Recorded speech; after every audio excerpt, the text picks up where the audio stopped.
Oh, come on in. Make yourself at home.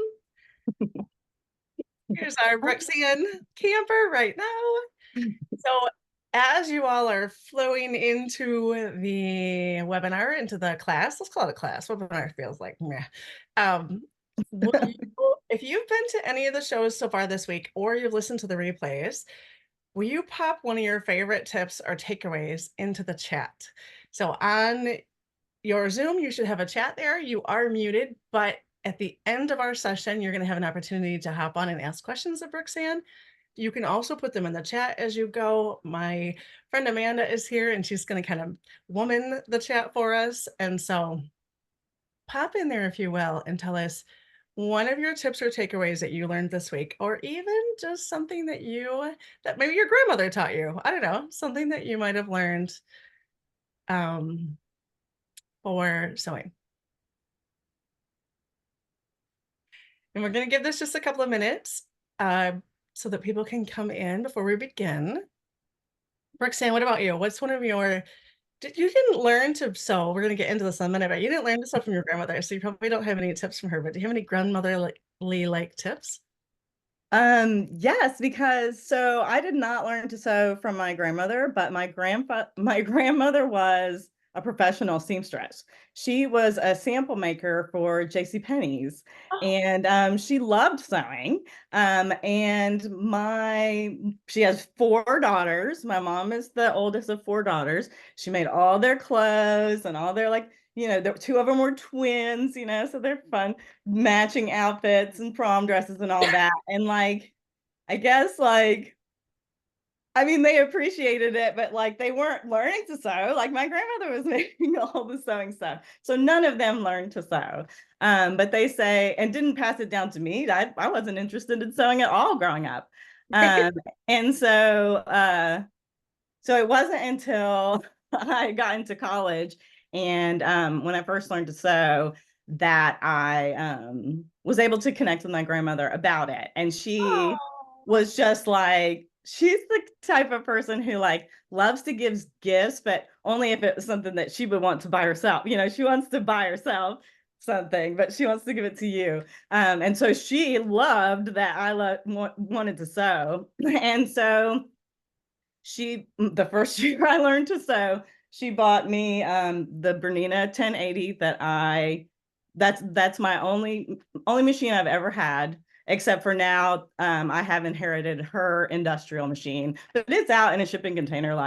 I still just use the machine that my grandmother bought me, and I now have all of her scissors and fun all of her stuff. So I can I think of her when I used her tools, and I can even see her hands in my hands, kind of thing. So anyway, I got grandma stuff. You do have a beautiful grandma story. That's awesome. Oh, I love it. So I'm going to get started here in a minute, but I just want to read out what we've got here. Putting a piece of tape on the right side of the fabric to distinguish it from the wrong side that might be similar is what Adele has to share. That's a great tip. Amanda's favorite takeaway was that modern design is simple and I can do it.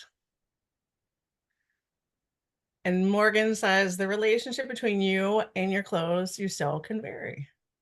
That sounds like a whole topic of conversation.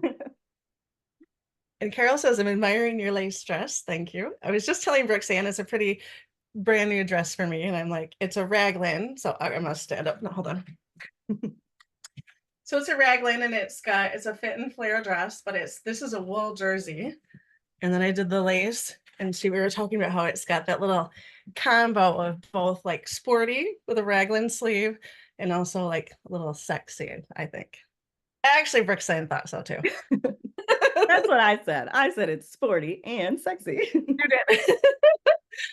And then we have from B. Bartlett, my great aunt always had needlepoint in a bag by her chair until her death at 102. She told stories of all of her cousins, sisters, and aunts gathering and sewing together. That might be my dream come true right there. I mean, I don't have sisters or cousins or aunts really that sew, but That would be amazing. Thank you for sharing. And thank you for being here. So, today is our fifth installment of Breaking or Break the Rules of Sewing. And I am really thrilled to have Brooksand Camper here today. If you've been listening along, you know that her name has come up every single episode in a beautiful way, not in a negative way. um, I'm excited to talk with her today, and I'm also just excited. You know, she was one of the impetuses for me actually in having this show because I was looking to deepen my practice, as all of you know, and so I took her skirt skills course. I was looking to sort of go into certain veins that I hadn't been going deeply into and like embracing that. And Brooksand has been a friend of mine for a while, and she and I have talked, and I thought this is going to be lovely to learn this from her. And so she has such a different take on sewing, having come from a professional sewing shop. I think that's a fair term. And I wanted to share that with all of you. And I also wanted to share because her and I talk a lot about how there are so many different ways to go about sewing, and you get to take what's right for you and discard what's not. And that is evident in how Brooksand does it and how I do it, even though some things we do differently. So without further ado, let me introduce Brooksand, and then I'm going to ask her to give us a little brief intro to her world. Brooks Ann has worked in a professional costume shop. In fact, that's where she learned how to sew clothing. She's been a milliner on Broadway. She's done custom wedding dresses. And if you look on her blog, she has detailed, gorgeous blogs. This is actually how I first got to know her, showing the wedding dresses that she'd made. So if you love process information, her blog is beautiful for that. Like it gives you how she did the sketches and how she padded out her dress form. And speaking of the dress form, Brooksand is offering a coupon discount, a discount code, I should say, for her book. Brooksand, what's the name of your book? It's an ebook, and it is called Figure It Out, Padding a Dress Form as Your Body Double. I can catch it. Perfect. I'm going to put a link, or I'm going to put that name and the coupon code in the chat, but it's also on our website if you want to check it out. Bear with me 1 second. So there it is. You can click right on that link and use that code and get that 10% off of her ebook. And then she has then become, well, she has moved on to teaching her unique methods in Brooksand's prep school for custom sewing, which I adore. Brooksand, tell us more about yourself. Hi, Tina. Thanks for the intro. First of all, intro to me and Tina. Like Tina started a podcast, I don't know, a little over a year ago, and asked me to be one of her first guests. And I was super nervous and was like, because I'd been on one podcast. People think that I had been on lots, but I had actually only ever been on one podcast, and that was a few years earlier. And Tina interviewed me on her show, and like through the interview, we just became friends. And so now we're actual friends. So anyway, that's why there's so much giggling, I guess. But but more about me. Yes, I did all of those things.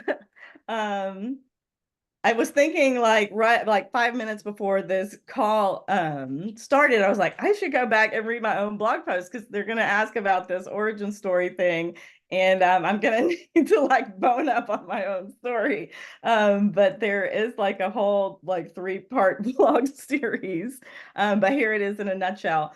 So I did not learn to sew growing up. So, like I said, like my mother's generation, they didn't sew at all. And so I was never really exposed to sewing until I was in college. And I was a theater major, but I wasn't into costuming. I did more acting and set construction stuff. And so it wasn't until my senior year when I was in a play and I had and I was sitting backstage and I'd gotten my dress all wrinkled. And the director of the show, who was also the head of the department, told me to go into the costume shop and iron my dress. And I told him that I didn't know how to use an iron. And he didn't like that answer. And so he sentenced me to work in the costume shop for the next show. And I would certainly learn to use how to use an iron. I love my iron these days. And so anyway, I took my punishment. I, worked in the costume shop. And of course, the story is going to be that I fell in love with it. But I was graduating, didn't know what to do next. Like, this was a really weird and new thing for me. And so I applied kind of as a joke to the Yale School of Drama, which is the #1 drama school in the country. And I didn't apply to their like costume design program. I applied. There was like one paragraph in the catalog that said something about like an internship. And so I applied for this internship. And the internship, they only take one person, so I wasn't going to get this thing. But the internship, the story is going to go that yes, I was the one chosen. I don't know why. I had, really just started. I was an absolute beginner. So my entrance to sewing was basically I was I was on staff at the Yale School of Drama making the costumes for the Yale Repertory Productions and the Yale Drama School Productions. I was the intern, I was base level, but I was like, there were only like 6 of us like making all of this clothes. Like, I was actually an important part of this team. And then the other half of the day, I got to take MFA level costume classes or whatever classes I wanted. Because I was an intern, I wasn't working towards the degree, so I didn't have to choose this class or that class. So I got to pick from the catalog whatever Ivy League MFA level class that I wanted to take as an absolute beginner was part of this internship. So I learned a lot real fast. And I was so new that I had like no clue that I was supposed to be intimidated by any of this. I was just like following wherever the thing led me. Right. And so that's how I first learned to sew, was at Yale. I then went on and got an MFA in costume production. What I learned at Yale was that I didn't love costume design. I'm not a designer. That's like my least favorite part of the whole process. I like the making the thing. I like to start from like nothing and then end up with like this totally something that you made from start to finish. And so I looked into MFA programs that concentrated on costume production and not costume design. And I ended up at UNC and moved to North Carolina, got an MFA, took the whole 3-year program. And so I had this like huge academic beginning. Then I went straight from school to a job, excuse me, a job as a milliner for Broadway. Like, that was so, now I'm on year 4 or 5 from like never having sewn anything to sewing for celebrities. And so did the whole New York thing. Okay, go ahead. Sorry. Just in case somebody doesn't know what a milliner is, what is a milliner? A milliner is a hat maker. So I made hats for Broadway shows. So custom hats I made. We did like Wicked, the original production, like Kristen Chenoweth wore a little thing that I made, and all the way in all kinds of theatrical productions. Like, I think my most famous hat is that, I don't know if this is the right crowd for this, but but WWE wrestling. Like I made the Undertaker's hat for WrestleMania 20. And he's 6'7". I'm 4'11". And so Oh my they didn't let me do the fitting like somebody else did the fitting. Like I would have needed a ladder. God. What a, Anyway. oh, Then like, okay, New York broke me. Like, I'm like not like city, glad I did it. Not, hustle bustle, so till you're injured, like yeah. it was a very high, fast-paced, high stakes, kind of thing. Right. And I had been there, done that. Like, I mean, like I feel like I was already at the top. So let's do something else. Like I don't know where I could possibly go from this other than like own the hat shop. And I didn't want to be doing what she was doing. Like I wanted to sort of have a slower, slower life. um, and That so totally makes sense. yes. Mhm. So then what did I do next? So then uh moved back to North Carolina. Got a house and a dog, just quit sewing. I didn't wasn't really sewing. And then uh and then I'm just trying to think of how did the song go. Then my sister-in-law got engaged in front of everybody at Thanksgiving, and I somehow the words came out of my mouth, I will make your wedding dress. And so then I, made this wedding dress. It was really fun. And what I forgot to think about was that Charles has another sister.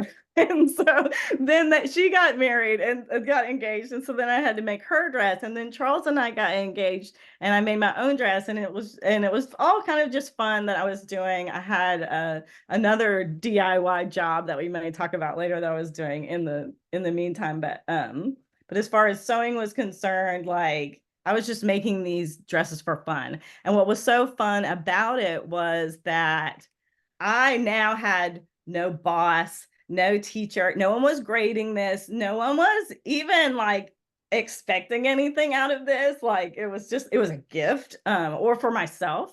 Yeah. So I got to break the rules, I guess. Like I got to just figure out what I liked, because different places do different things. And so when you work in these professional environments, you have to do it the way that the team is doing it, Right. even if you have a different way of going about it. So I think even that helped me figure out like, okay, like I loved the way that we did cutting when I was at Yale. I hated it the whole 3 years that I was in graduate school because we did a different way. But anyway, I got to like sort of pick and choose and like figure out how I like to do. I made these beautiful dresses.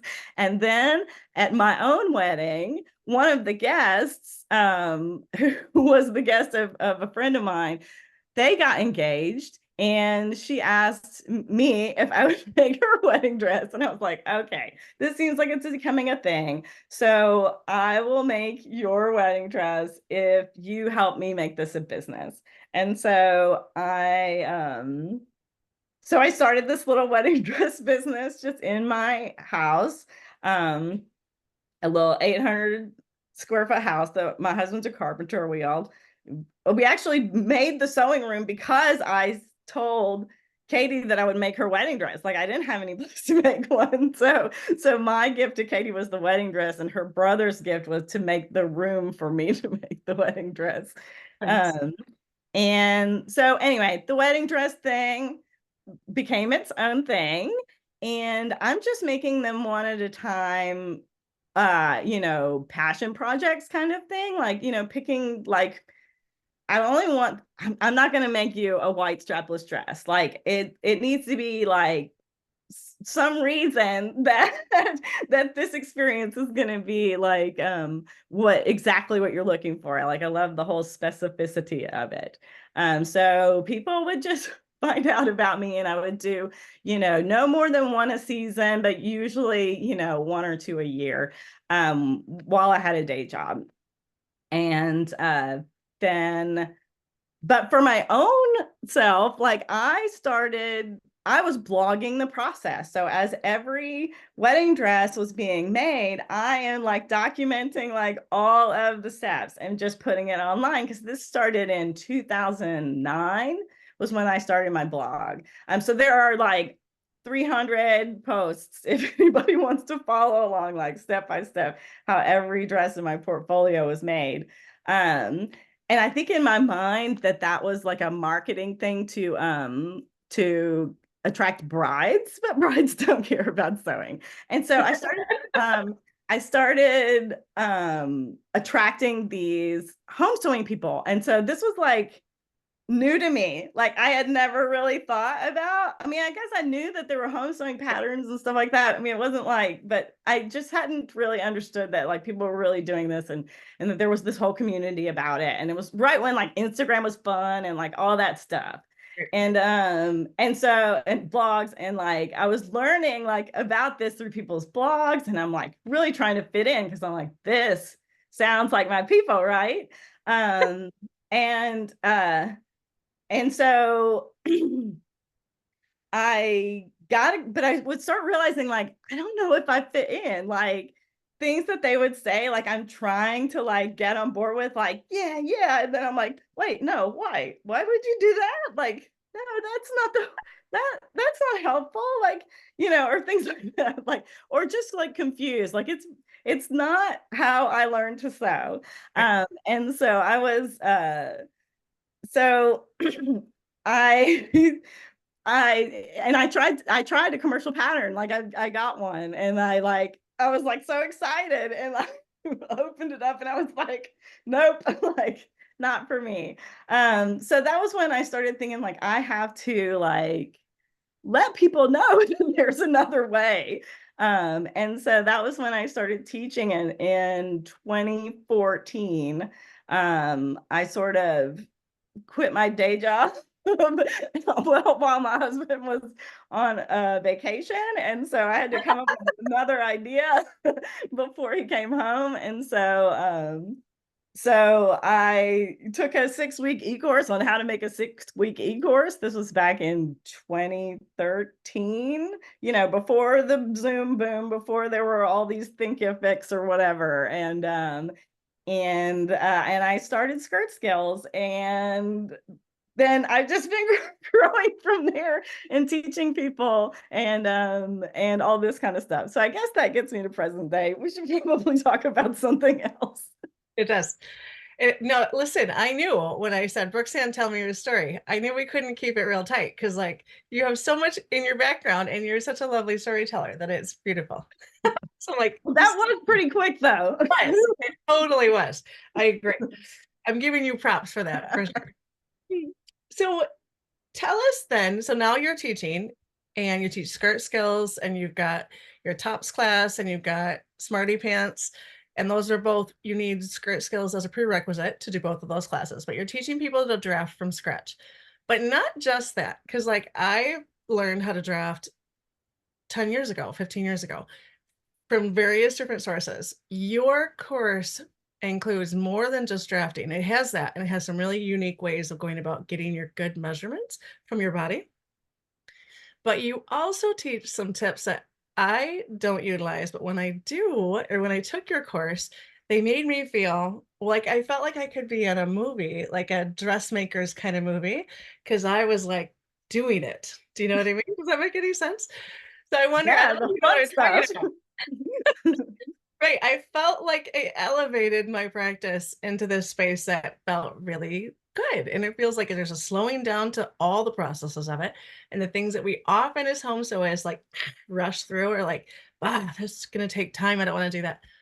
I wonder if you can share some of the things that you learned in a professional shop that you embrace, that you think maybe home sewists don't embrace. Ooh, good question. Okay, so first of all, like I think one of the big things is, what is professional? Like what are you looking for in your professional finish? And whose profession are you talking about? So I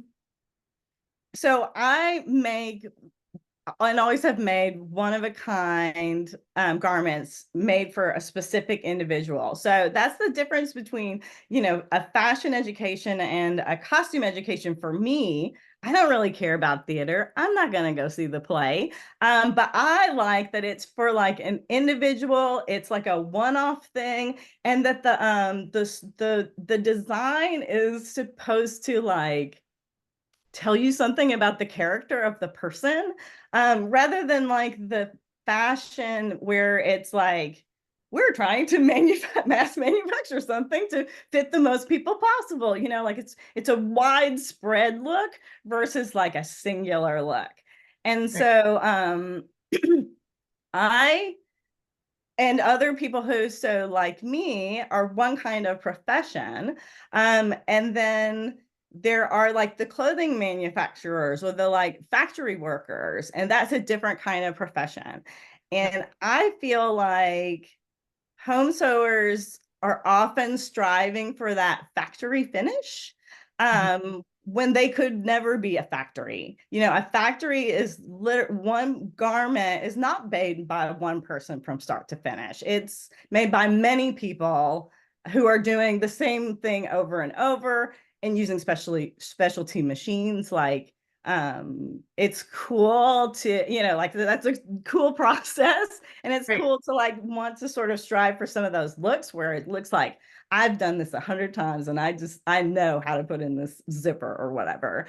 But what I like about sewing is that it doesn't have any of that factory stuff in it. Like, I want to like get away from like the whole like consumerism or any of that kind of stuff. Like, this is my like time where I get to be, not have the fashion industry as part of my clothing. And so, or my hobby. Like, so I just want to like have fun and I want to like, get the results that I want. And I love, one of the things I love most about sewing is the mark of the maker. You're never going to see the mark of the maker in a factory line. They're going to throw that out. They're going, or they're going to get a check mark from their supervisor. But like, when I make a wedding dress, like, I want you to see that it was made by hand. Like, if if it looks like you bought it in a store, why didn't you buy it in a store? Like, so I really like to like embrace kind of all the little like flaws and wonky bits. Like, I don't fix them like most of the time, like even in a couture garment, like it's that's the part that makes my heart go pitter pat, you know. So Oh, I so love that's what are I love that mindset that you have as an approach to sewing. I think that's a refreshing mindset because we do often like, how can I make this look like it's as clean and neat, whatever that means, as possible so that you can't tell it was handmade? Because, of course, handmade can have that double, it can be this like, oh, that's handmade, or that can be like, this is handmade, right? It can have those different ways to it. So Yeah, I so just appreciate. think of it as couture. Like, whenever there's some wonky stitch or whatever, just like be like, oh, look, I'm Dior now. And you know, because Nice. that's one of the things, like so I had this like, crazy background that offered me these different perspectives and different permissions, that I feel like home sewing people just don't know are out there because they've been in this box of someone it started as a fashion formula that was made for a masses. Who even knows where the base of it is? And then it was kind of altered to fit like a bunch of people, and then you take it down to be something else. Like, it becomes so far removed from what the original intention was. And so that's why I've just sort of made it my mission to like try to get as specific as possible. And so in my classes and when I try to like share, it's more about, it's only for individuals who are only sewing for themselves. So like pattern drafting would be hard, yes. And I think like if you had to learn how to make a block for everybody, then yes, but you only have to like learn your one body. And so that offers you so much more freedom. Like once you get past like your body is the one constant other than gravity that's going to happen with every like garment. And so starting with that and just only working from there out, you know, figuring out what works for you rather than try to take something and make it work for you. And it's where I'm trying to spread out into the world. And it's been really fun, and it's really like exciting to like learn from all of you. Like I'm a scientist, you know, sewing scientist, just like absorbing information from all of my students For sure. and rambling on live shows. Perfect. So one of the things that you and I would talk from time to time, and one of the things that we sometimes will talk about is, so I work for a pattern company, Charm Patterns by Gertie, and one of the things I do for them is I lay out all the layouts and determine like yardage for each of the patterns, each of the sizes, all this stuff, right? And of course, like I'm trying to get it as tight as possible so that you buy the least amount of fabric possible. And I was telling you this story, and you're like, what? Why would you buy the least amount of fabric possible? Tell me more about that. Okay. Well, I mean, I guess I come from a background of you can't mess up. Like when I was in professional, when I'm in a professional situation, or I have a bride and she's picked out this fabric and I'm going to make her wedding dress and she's already paid me a deposit and all this, like I don't have the option to just say I didn't work out. So you learn things to safeguard yourself. And I guess that's where a lot of my like slow and cautious approach comes from, is just like in the professional, you can't mess up. And so you sort of learn how to not mess up. So my rule of thumb was always to buy at least enough yardage to cut the largest piece again if you had to, thinking that then that would also be if you like had to recut one of the smaller pieces, it would still, you know, like not gonna, if you have to cut more than one piece, you might be out of there. But I always want to have like the safeguard of like at least, especially if it's like a big, you know, wedding gown. So most of my stash is leftover wedding fabric, but it's white, so I can dye it and make it whatever I want it.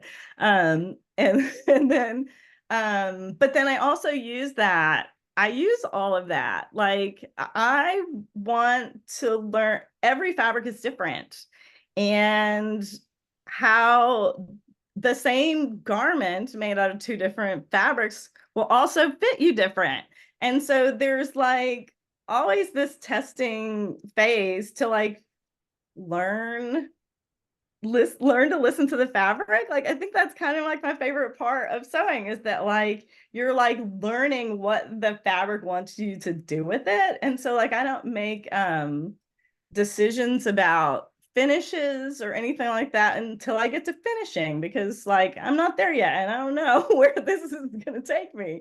And so I'll almost always do like a sample of something before, like I don't know how this like sandwich of interfacing and, you know, and fashion fabric and my you know, is it going to be better to have this armhole have a bias binding or a facing, you know? And so like I'll make a little armhole and make a little bit of bias binding and try it and press it and then say like, okay, now I know that I need to make that binding a little bit wider. Like it will work, but this was a little bit too, you know. So I would never like try that first on my garment.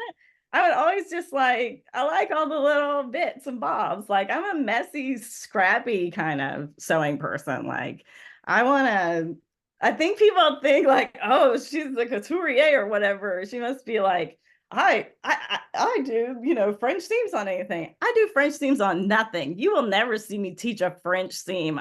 That's my least favorite one. And I think people like would literally think that's what I do. And then people tell me that like, oh, it's so unprofessional to have, you know, pinked edges. That's what I do. Like pinked edges is what I consider couture. And so it's just different perspectives and everybody can do whatever they Right. want. Let me jump in here for a second. So I think that's interesting because I love French seams for their neat finish and they're strong, right? But I can see how when you're letting the fabric tell you where to go with it, French seams don't work because you have to do them first. You Backwards. have to have planned for it first. And so that That's doesn't fit you exactly at it. all. That's why I don't do it. So I might do, if I wanted that, I would do like a mock French seam at the end, or probably would just do a flat fell. Right. Because a lot of times if I wanted to use a French seam, it would be on something sheer. And I don't want that seam to flop around. I would Right. rather just do a flat fell and Right. then have it be like a nice straight little line. Like it's more fun anyway. Like I just don't think French seams are fun at all. Right. Right. Right. Now I'm feeling bad because I teach a lot of beginning sewists, and I actually had a little class in my tiny studio a while back with two Uh-huh. students, but I teach them drawstring bag using French seams, and I'm always like, ooh la la, French seams, la la la la la. And I'm like, oh, they're just, yeah, French seams, blah. But that would be a great way to do it. A bag would be a great place to do What? it. It's just not part of my garment, like That because makes I want to have fun, and so I get to pick what is fun for me. And French things are not those. Yes. And I like how you said earlier that you're a scientist when it comes to sewing.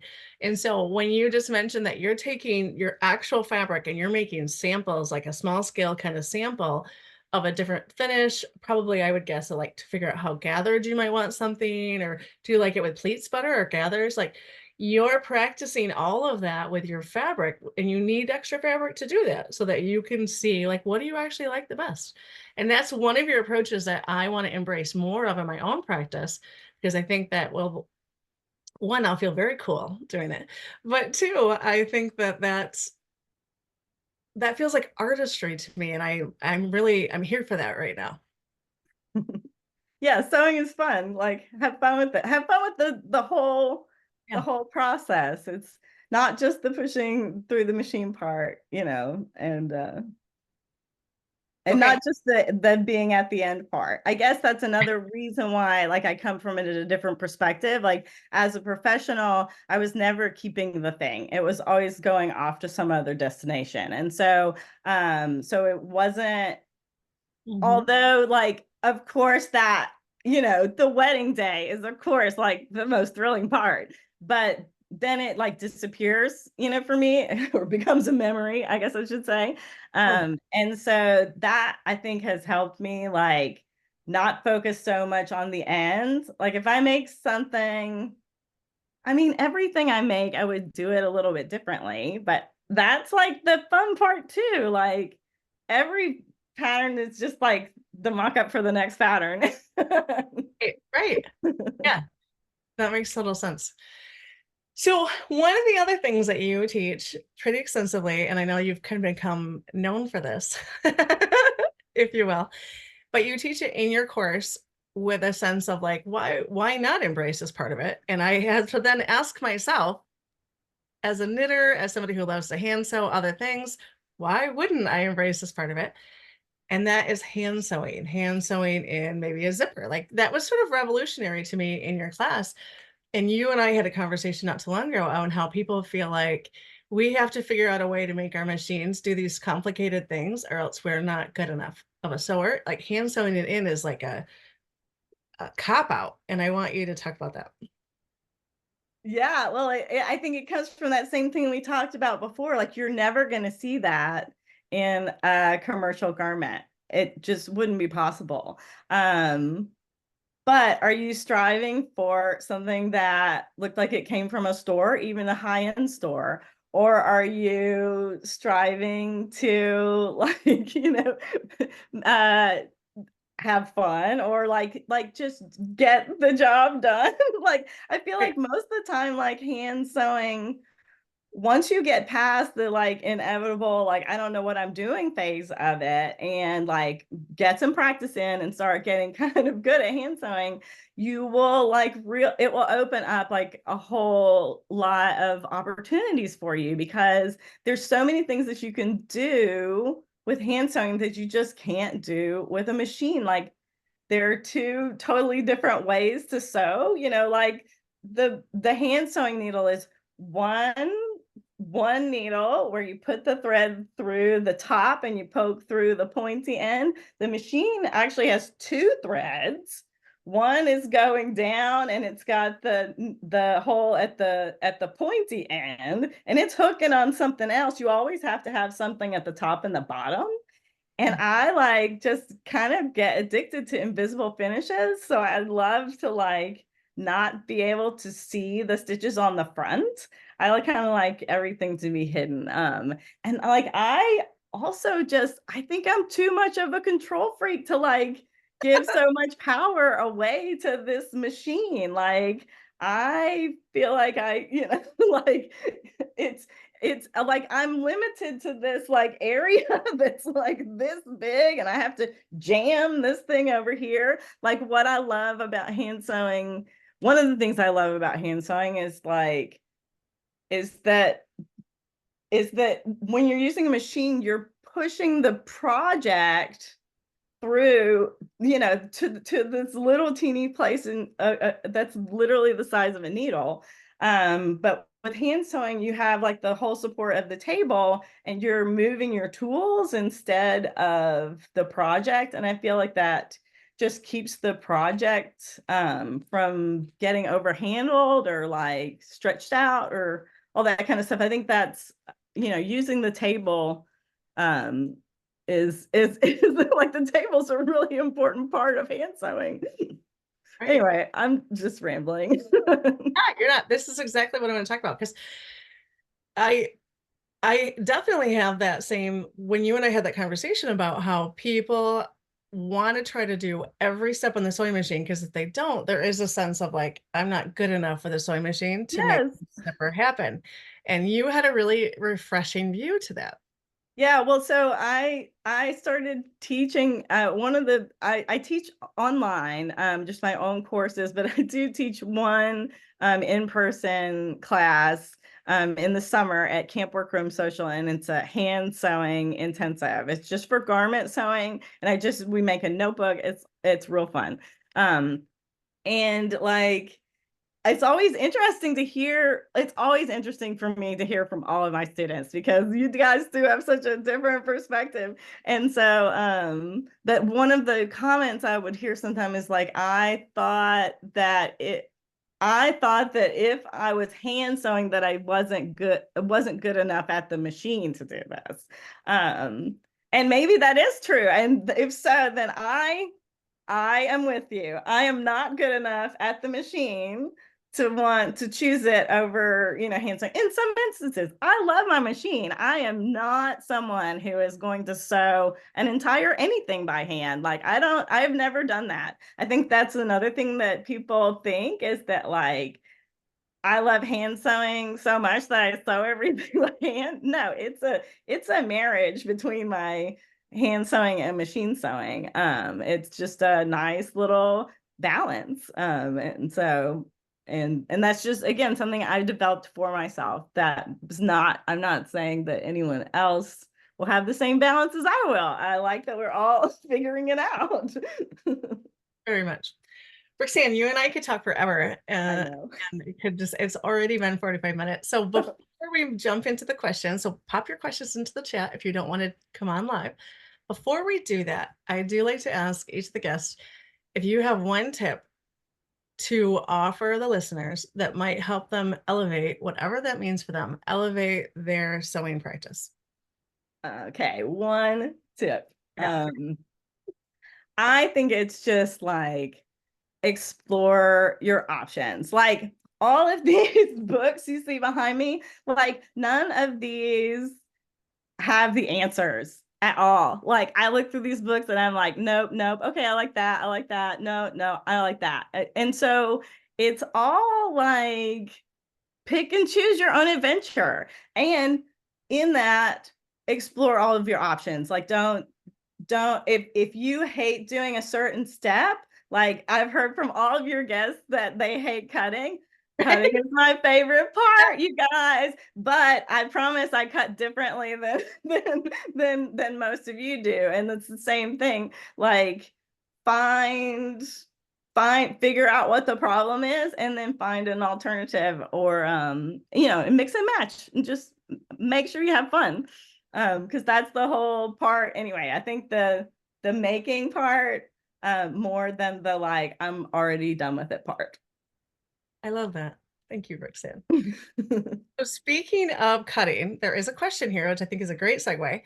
Let me go back to it and see if I can find it. The question is, what was the difference? I think I haven't found it yet, but what was the difference between, you said that it cut differently in the two different shops that you first started in, and what was the difference there? And how do you cut that's different than us, perhaps? No. Okay. Now we've got how long? Okay. Ooh. Everybody leave at one if you have to. I totally in a nutshell, I guess what I'll just boil it down to what I've got to now, because there's no need to tell like the things that that I hated, because that might make me feel bad. The it's such a can of worms too, because when I tell you this, you're gonna think I'm crazy. She's crazy. I'm never gonna do that. But I promise it like snowballs. But one of the big differences is that like I don't ever put seam allowances on any of my patterns. I don't think seam allowances are the width of seam allowances are important if we're talking about breaking the rules, because I mark my stitch lines and I sew from stitch lines. That makes it so that I can just hack around this. I don't. I love my flat table and I love sort of, even marking out the cut line, but it's not important, because the important part is where you're putting the seam. The seam allowances are just extra. So I mark directly onto my fabric with a pencil, and put all of my and so line to line, and it's so easy and fun, and it makes everything adjustable and reversible. And I don't cut on the fold. Anyway, we can go on. This is really good. So to paint this picture, so when you lay out a pattern that you've drafted, there are no seam allowances on the pattern itself. You lay it out, and typically you, if I'm hearing you correctly, you lay out your fabric flat. And so you're doing one layer at a time. Yep, single. Yeah, I get my selvages parallel to each other. Yep. And then that's where I get all laid out, selvage to selvage. Then I can like tinker and, do all that stuff you were talking about with Gertie and figuring out the exact. So I do like to do that with my goal is actually to Tetris it enough that I have the most amount left, because that's where the possibilities are. Because I mean, even if nothing else, it's gonna become a pocket or some bias binding or something, like and so then I can do all that. I mark. So I use thick-ish paper. I mark right around the edges, which are the stitching lines, not the cutting lines. You mark that with a pencil right on your fabric, even if it's like Italian silk for a wedding dress. Yes, but a lot of times things will have an underlining, so it's not actually on the layer that's facing the outside. Sure. Or you can mark white on white, as long as you can see. Yeah, you guys don't mark anything at all, but I say like as long as I can see it, I can know exactly where to stitch. I don't know where you guys are looking, and so we're paying attention to the cut line, right? Like the cut line. So that drives me crazy. That was one of the first times when I realized, like, oh no, we don't do this difference, because they were like, okay, don't look at the needle, and I'm like, when you're machine sewing, I'm like, yeah, wait, what? Why wouldn't you look at the needle? That's where you're sewing. And that's when I realized that you guys use the cut edge Right. as your sewing guide, which I guess is also how you fit. Like, how do you fit? I don't understand. But you can totally fit if you just mark the stitching lines and Okay. never put seam allowances on there. You can make them as big or small as you want. It's Right. just allowance. And then and then I cut them out. I guess that's basically how it I love goes. it. So you teach that as part of your course. You teach that, like, put an inch, put an inch and a half. If you're not sure if this is going to fit you well, mark your stitch line and give yourself a big seam allowance. So then when you go to sew it, you have the ability to take that seam out and adjust it. And Yeah, that was really not something that's typically home sewists do. So yeah. yeah, That was one of the things I was like, we gotta stop. I'll wear this.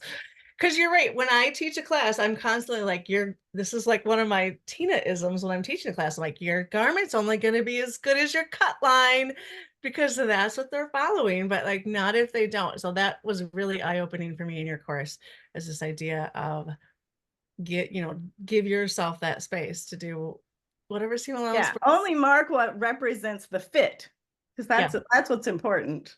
All the yeah, extra isn't important. yeah, precisely. I love that. Okay, let's see. If I miss a question, Amanda, you're gonna have to let me know because I'm a little lost in here, but Sarah says, funny, when we started talking about hand sewing, I'm hand sewing a needle book right now so I can improve my hand stitching. Yay. Yeah. Jane says, after taking 2 of Brooke Ann's classes, I have started doing more hand basting and I find it gives better control than pins. Mhm. Adele says, sometimes the machine scares me. Sometimes sewing by hand gives me more control. Yeah. Mhm. Janice asks, I'm curious, what sewing machines do you have? I have this Bernina 1080 that my grandmother bought me in 1997. And then this is her serger, her industrial serger. And I have not used it, but I did just get it serviced. And I might even use it today. And so we'll see.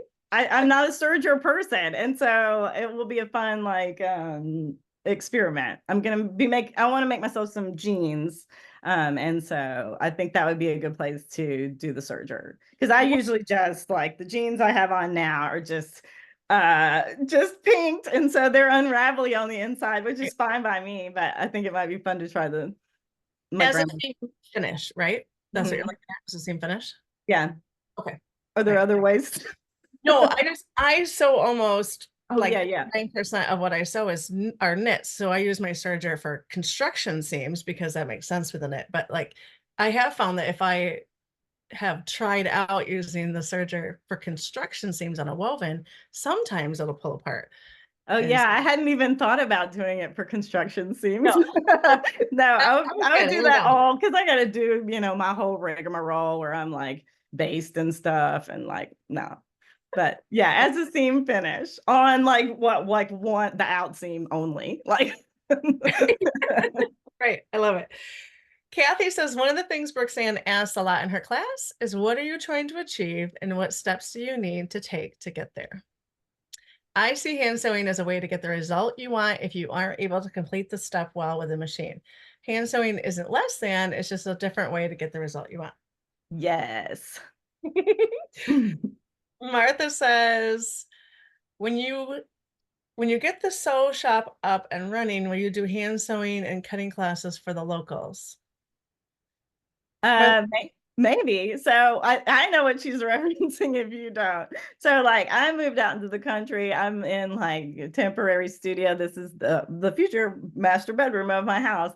But right over there is like a little 1910 country house that we've like gutted, and it's going to become my sew house someday. But we need some time and money and health and all that's a unique combo to get that going. But so who knows when. I'm a slow and steady person, but something like that would be fun. Yes, oh, it would would be be fun. great to do some in-person stuff. There's space for it. That would be very fun. Ann Tilly's hopping in, and by the way, Ann Tilly, I'm I assuming love Aunt Tilly. one of the same. She's going to be on the show next week. So I can't Mhm. recall the date, maybe Wednesday. I'm not sure. Don't quote me on that in case that's wrong. But Anne, we're excited to talk to you. And I love it that you're in here giving us sweet little comments. Anne is my local friend. She also lives out in the country in North Carolina. And Nice. Then Janice asked, okay, then how do you mark your seam line? And somebody mentioned with a pencil on the wrong side of the fabric. yes.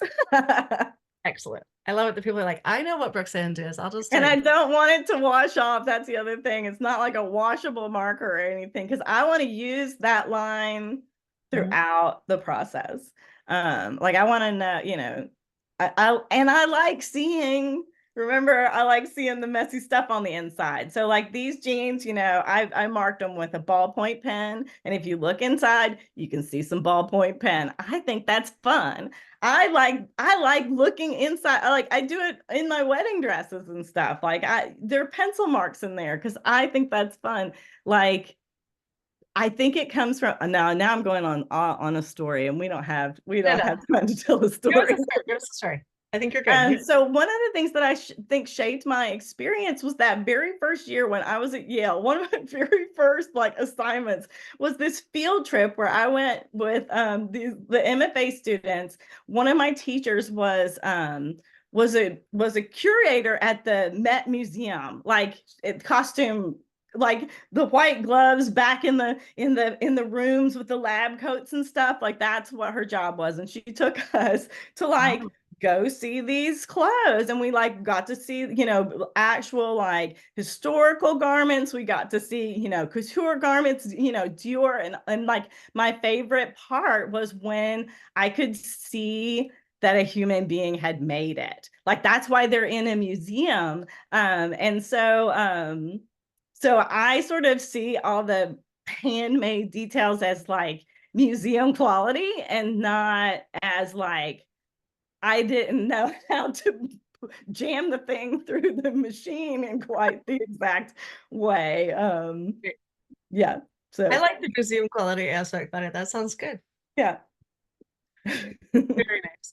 So there is a link. Somebody asked about your hand sewing class that you do with Workroom Social, and somebody put a Mhm. link to it. So if anybody's interested, there is a link to Workroom Social in the chat.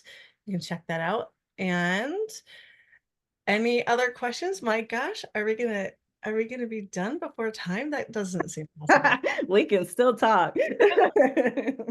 Yeah, Everybody's like, oh no, we better not ask her a question. I love it. Roxanne, while we're waiting to see if somebody else has anything that they want to jump in with, what are you working on now? Are you working on anything for yourself? We didn't talk about your process. Like, what does that look like when you're going to sew something for you? This is a lot of questions I'm giving you right now. Um, let's start with one. What are you working on right now for yourself, or what are you excited to work on for yourself?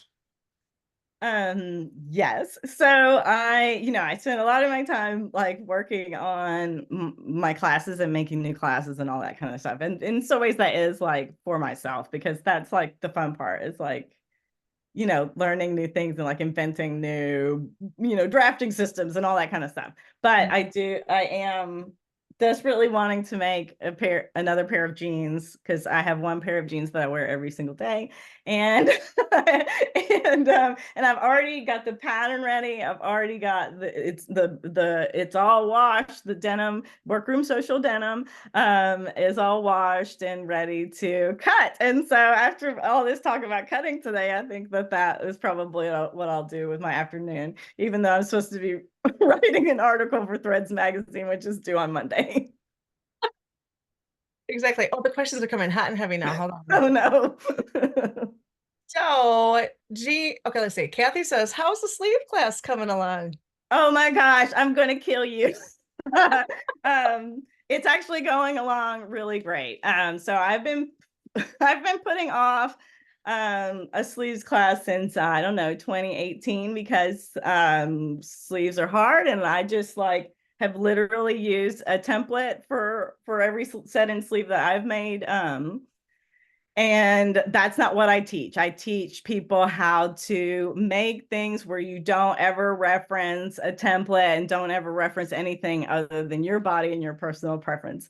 And so So it's finally come time that I'm working on it right now. These books that are open right here are about sleeves. These experiments over here, except for this jeans pattern, are all about sleeves. I'm working on it. Have Right. no idea when it will be done because I'm very slow, but I'm actively working on it. Very nice. Very nice. And the hand sewing class that everybody wants. But I actually have put the hand sewing class a little bit to the side so I can get sleeves for you guys. Jean asked, do you use stay stitching? Yes. Excellent. I Are we good with that? Okay. think I mean, like if it's needed, yes. If it's Yeah. not needed, no. But that's the answer to every question, I guess. Yeah. And then Carol says, I want to know what your jeans look like. How are they similar to the masses and how are they different? Well, I don't know. Like I drafted my own pattern based on my own body and I used zero information from the fashion industry. And so I literally made the pattern in on camera in my Smarty Pants class.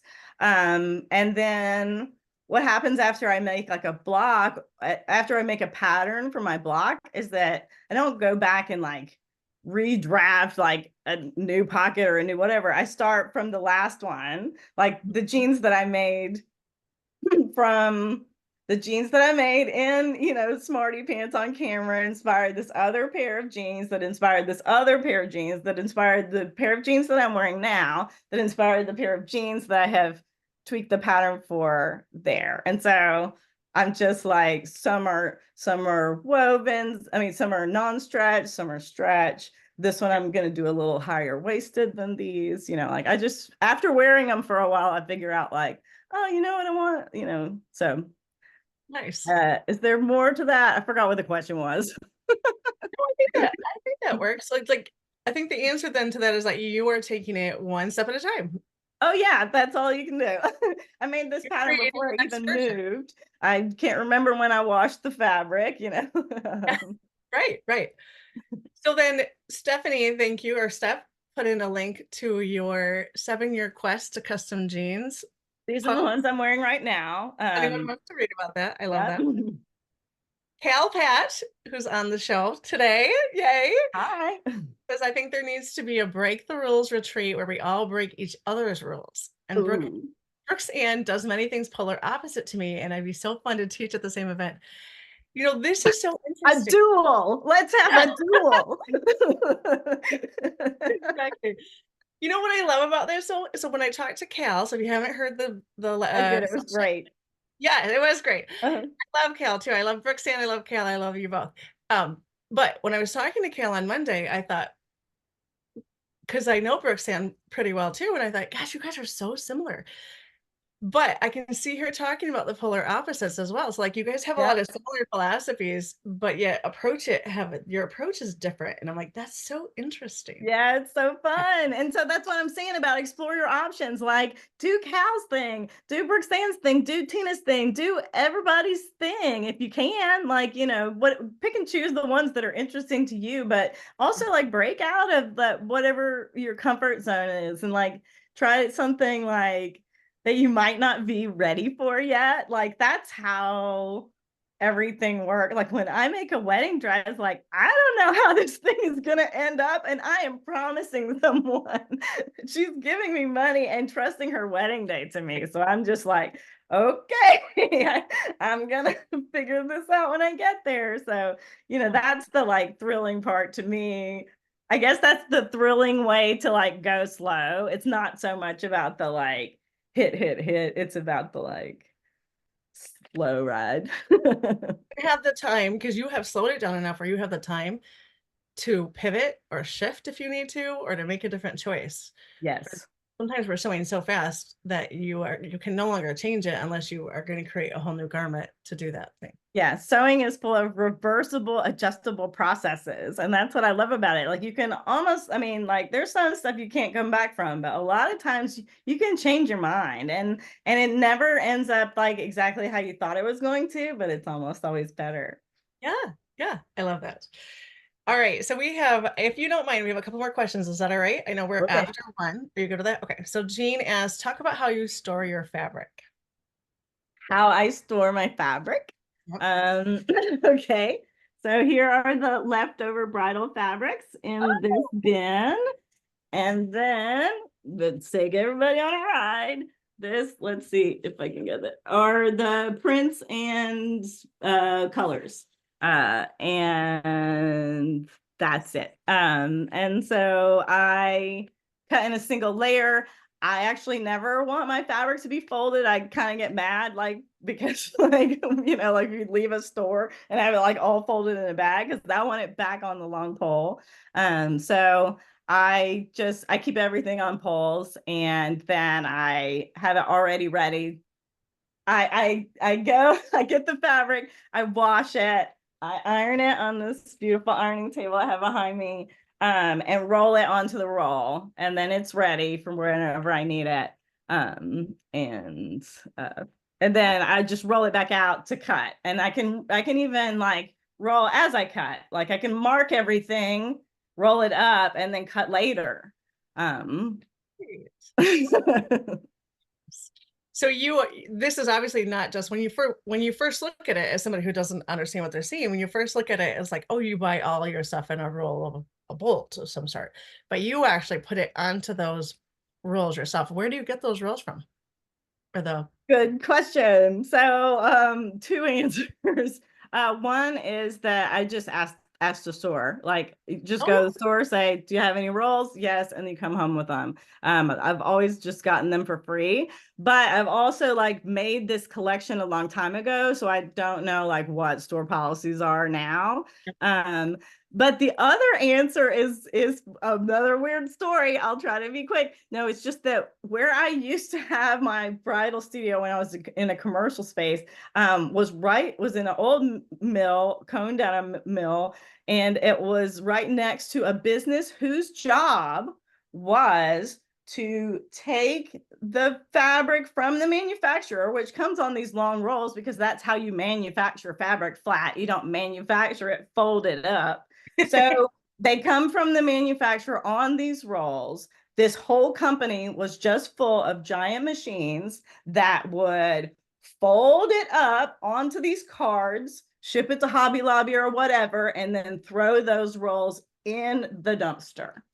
And so that was the whole business. And then what am I going to do? I immediately want to throw that card away and get it back onto a roll. So it's like, but so that's where some of them came from.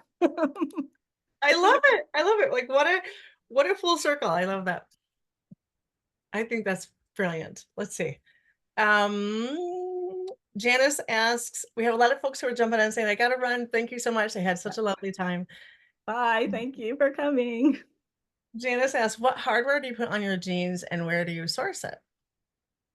I the zippers I will get from Wawak, because you can order like really short ones. I'm really short, 4'11", and I don't have a lot of, so like they make like a maybe even a 3-inch zipper, jean zipper. They go down really small. Like I think with this one I was gonna do a 5-inch because I wanted a higher, like a high rise. But Wawak has good stuff for that, and that may be where I got my jeans buttons too. But I also am lucky to have a local-ish store, garment fabric store. It's called Mulberry Silks. It's in Carver, North Carolina. They've been in business for 30 years, and I'll try to get stuff from them if I can, because I want to support them, and they're great. Nice. Do you use rivets at all on yours? Nope, no, I don't do any of that stuff. Nice. If you look at that link, she does put cute little birds on her back pocket. Yeah, I decorate the back pocket, but that's not hardware. That's It's not. software. I love it. I love it. And then somebody pulled a call out Mulberry Silk saves their pulls for incoming fabric. I asked. Jean says she started using 2-inch PVC pipe because she couldn't swim Yes. with cardboard. Yeah, if you can't do it, yeah, get the PVC pipe. You can get it, cut it whatever length is a little heavier, but also a little sturdier. So you can definitely make your collection. Nice. And then Jean says, sign shop, Jen, excuse me, says sign shops are a good source for cardboard tools as well, tubes as well. Mm-hmm. Yeah, I hadn't thought about that. Yeah. And then what is your source for pre-quilted muslin for padding a dress form? Oh, we're jumping right in here. Um, I think I got it all at Joanne. Okay, Yeah. nice. And so that would relate to that. I'm going to put it in the chat again in case anyone didn't get a chance, if I can, if I still have it, to her ebook, Brooks Ann's ebook on Figure It Out, How to Pad a Dress Form. So I think that is it for today. Roxanne, it's been so much fun talking with you. Like, Thanks I for having me. always enjoy it. And I'm so grateful all of you were here today. Like, you definitely make this whole series so much fun. And we're going to get back at it on Monday. Bye, everybody. I know, right? That was like strange end, but goodbye. Goodbye.